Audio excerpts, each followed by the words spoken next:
If I'm rambling, y'all. I just wanted Shalakia.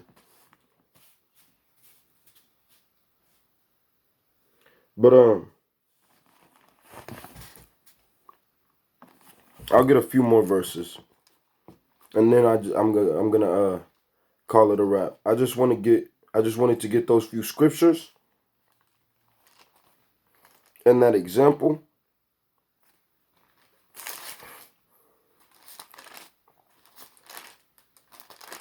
simply to show how you could think that you're that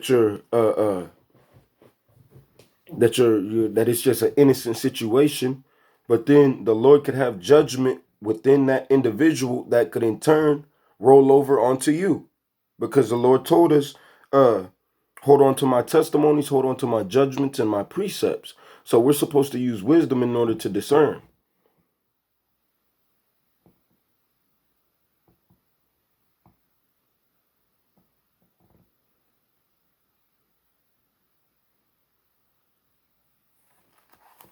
And then I wanted to get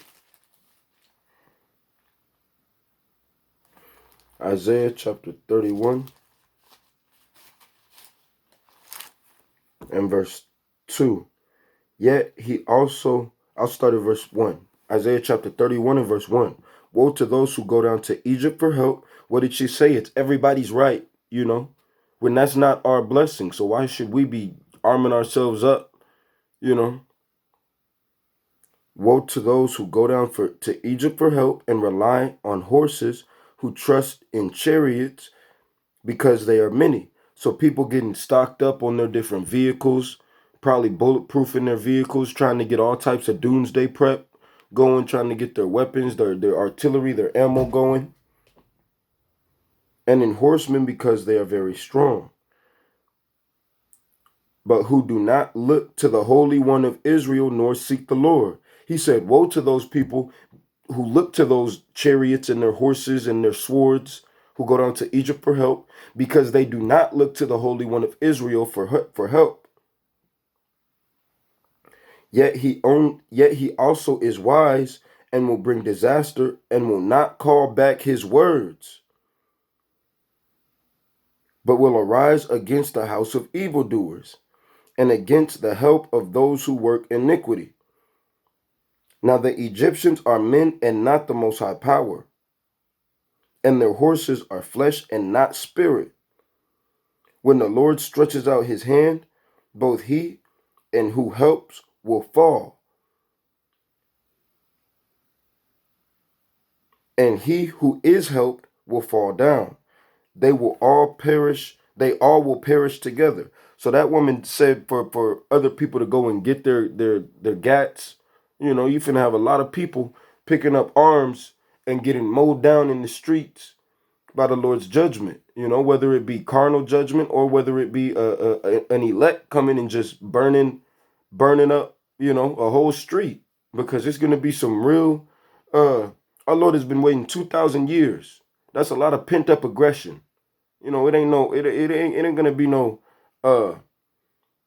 one and done. It's going to be a duration of time. It's not just going to be the snap of a fingers, then everything is settled over. The Lord is going to make sure people know what they did wrong in the times that we're coming into. As our Lord tells us, it'd be better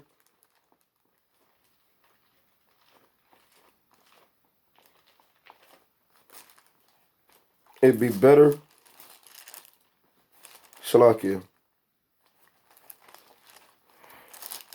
if you offend one of his little ones, it'd be better if a millstone is tied around your neck and cast into the sea. Well, there's been a lot of the Lord's little ones who have been offended, and they think that it's just going to be that they could hold it together.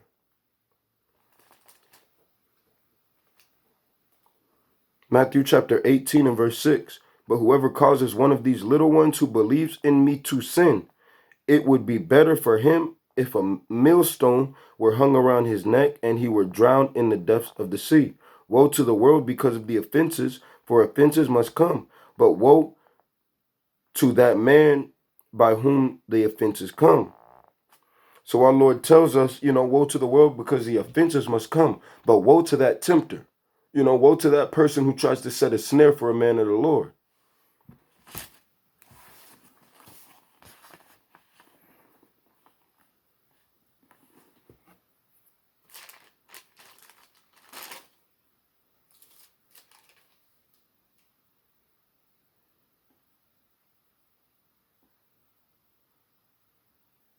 In Isaiah chapter 34 and verse 1, come near, you nations, to hear and heed, you peoples, let the earth hear, and all that is in it, the world and all things that come forth from it.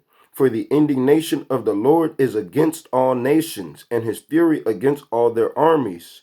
So that goes back to the different locusts, and that goes back to the different leopards. So the beast had a head, had a mouth like a lion, 7 heads, and a body like a leopard, and feet like a bear. Well, that body of a leopard represents the different states, the different statures of people, the different nations of people, all mixed in the melting pot that they call America. You got lepers with money, you got lepers that are poor, you got lepers that are just don't even know they're leopards, but they're all out there to try to set up snares for us. And his fury against all their armies, he has utterly destroyed them. He has given them over to the slaughter. Also their slain shall be thrown out, their stench shall rise from their corpses, being the Israelites, the 2/3, and the mountains shall be melted with their blood.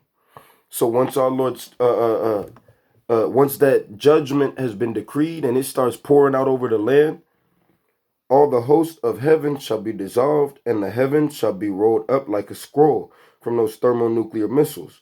All their hosts shall fall down as the leaf falls from the vine, and as fruit falling from a fig tree. For my sword shall be bathed in heaven. Indeed, it shall come down on Edom and on the people of my curse for judgment.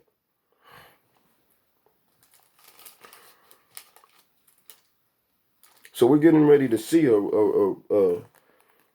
real major thing, and we're going to be rejoicing. We're going to be rejoicing throughout the Lord's judgment, and we're going to be we're gonna be rooting the Lord on. We're gonna be cheering on. Hey, we're gonna be constantly giving all infinite honor, glory, and praise to Yahweh, Yahweh Shai throughout the whole thing, throughout all the things that are happening, all the judgment that continue to happen. Us being able to man.